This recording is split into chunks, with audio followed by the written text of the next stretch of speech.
तो हेलो दोस्तों, एक और नई वीडियो लाया हूँ आपके लिए जो कि है एसपीसी सिंगल साइड टॉलरेंस पे। देखिए, बायलैटरल टॉलरेंस पे तो एसपीसी करना बहुत आसान है। मेरी एक वीडियो ऑलरेडी अपलोड कर चुका हूँ जिस पे जाके आप एसपीसी कैसे करते हैं, एसपीसी को स्टार्ट कैसे किया जाता है, कैसे एनालिसिस किया जाता है, डाटा कैसे कैलकुलेट किया जाता है, वो सारा उसमें दिया गया है। सो यहाँ पे मैं एक particular SPC single side tolerance पे कैसे निकालते हैं उसके ऊपर लाया हूँ ये वीडियो। सिंगल साइड टॉलरेंस का एग्जाम्पल क्या होता है, देखिए यहाँ पे दो एग्जाम्पल मैंने मेंशन किए गए हैं। पहला एग्जाम्पल है roughness should not be more then 0.5 micron. मतलब जो आपको रफनेस चाहिए पार्ट के अंदर वो 0.5 से ज़्यादा नहीं चाहिए। 0.5 से जितनी कम होगी उतनी पार्ट के लिए अच्छी है। मतलब कि जितना आप जीरो के पास जा रहे हो उतना अच्छा है। और दूसरा एग्जाम्पल है torque should be more than 60 newton metre. मतलब कि 6 का टॉर्क आपको चाहिए है, 6 मिनिमम है। 6 से ज़्यादा कितना भी हो, चाहे वो 10 हो, 15 हो, 20 हो, 25, 50, कितना भी आ रहा हो ज़्यादा, वो टॉर्क आपके लिए अच्छा है प्रोसेस के लिए। तो ऐसी ऐसी कॉम्प्लेक्स प्रोसेस में, ऐसी टाइप की टॉलरेंस में एसपीसी निकालना बहुत ही डिफिकल्ट हो जाता है। फिर आप डाटा मैनिपुलेट करते हो, एक्सेल शीट को चेंज करते हो। सो यहाँ पे टॉलरेंस एक साइड में दी गई हैं। और इन केसेस के लिए, इन टाइप की केसेस के लिए आपको क्या करना चाहिए, क्या सॉल्यूशन होना चाहिए, मैं आपको अपनी वीडियो में आगे चल के बताऊंगा।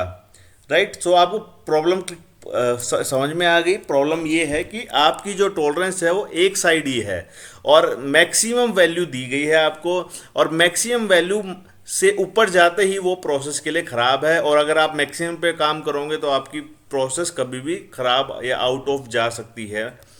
सो देखिए, जब भी आप सिंगल साइड टॉलरेंस लेते हो, जब हम एसपीसी में सीपी का फॉर्मूला देखते हैं तो सीपी का फॉर्मूला होता है USL minus LSL divide by 6 sigma. देखिए, यूएसएल और एलएसएल मतलब आपके अपर लिमिट चाहिए, लोअर लिमिट चाहिए। लेकिन जो हमारे एग्जाम्पल हैं उसमें जैसे हमने देखा था 0.5 माइक्रोन चाहिए मैक्सिमम, लोअर कितना भी हो वो सब अच्छा है। तो यहाँ पे या तो यूएसएल है या तो एलएसएल है, कोई भी एक है आपके पास है, दोनों अवेलेबल नहीं है। ऐसे ही दूसरे एग्जाम्पल के लिए टॉर्क आपके पास ज़्यादा कितना भी होगा लेकिन मिनिमम आपको 6 न्यूटन मीटर दिया था। तो ये जो है इस टाइप के एग्जाम्पल्स हैं, इनमें आपके पास या तो यूएसएल होगा या एलएसएल होगा, दोनों वैल्यू नहीं है। सो एज पर फॉर्मूला आप सीपी नहीं कैलकुलेट कर सकते हो। सो जहाँ पे भी सिंगल साइड टॉलरेंस आती है सीपी कैलकुलेट नहीं किया जाता है।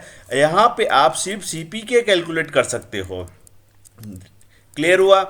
तो आपको जब भी सिंगल साइड टॉलरेंस में एसपीसी करनी होती है सीपी को कैलकुलेट नहीं किया जाता है, ओनली सीपी के को कैलकुलेट किया जाता है।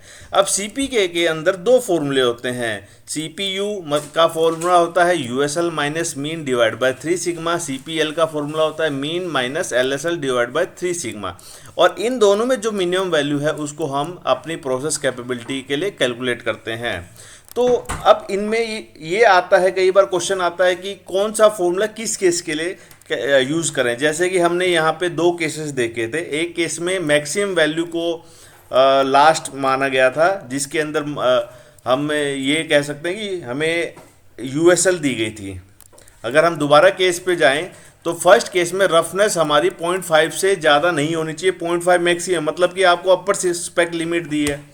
और दूसरे केस में torque should be more then 6 mm, मतलब 6 आपको लोअर लिमिट दी है। सो केस 1 के लिए क्या आएगा आपके पास यूएसएल लिमिट हो जाएगी। और केस 2 के लिए आपके पास क्या हो जाएगा, केस 2 में आपके पास सिर्फ यूएसएल एलएसएल रहेगी, यूएसएल नहीं रहेगी। तो इसी कारण यहाँ पे सीपी नहीं निकाल सकते हैं, सीप और सीपी के निकाल सकते हैं। और सीपी के में भी दो फॉर्मूला हैं। अब आपको ये कन्फ्यूजन रहेगा कि कौन सा फॉर्मूला किस केस में यूज़ किया जाए। तो इसको आसानी करने के लिए मैंने यहाँ पे क्लियरली मेंशन किया गया है। अगर आपके पास सिर्फ यूएसएल है तो आप सीपी के यूएसएल माइनस एक्स बार डिवाइड 3 सिग्मा को यूज़ करें। अगर आपके पास एलएसएल है तो आप ये फॉर्मूले का यूज़ कर सकते हो, जिसका है अर्थ है X bar minus X double bar minus LSL divide by 3 sigma. तो आपको क्लियर हुआ? तो ये जो फर्स्ट वाला है हमारा सीपी के का formula USL minus X double bar divide by 3 sigma, इसको हम केस 1 के लिए यूज़ करेंगे और केस 2 के लिए हम लोग नीचे वाले फॉर्मूला का यूज़ करेंगे। देखिए, अब जब इस सीपी के को हम कैलकुलेट करेंगे। फॉर एग्जांपल हम पॉइंट नंबर 2 जहां पे आपकी जो टॉर्क है 6 से ज़्यादा कितनी भी हो चलेगा, मिनिमम लोअर लिमिट दी गई है कि 6 न्यूटन मीटर होनी चाहिए। सो ऐसे केस में जब आप पार्ट को चेक करोगे, जब आप की रीडिंग निकालोगे, तो प्लीज़ नोट करना कि अगर आप अपनी रीडिंग्स को ना 7 के आसपास रखोगे तो आपका कभी भी 1.33 नहीं आएगा। तो इसके लिए जितना दूर जाओगे, जितना आप लोअर लिमिट से दूर जाओगे, उतना सीपीके आपका अच्छा आएगा।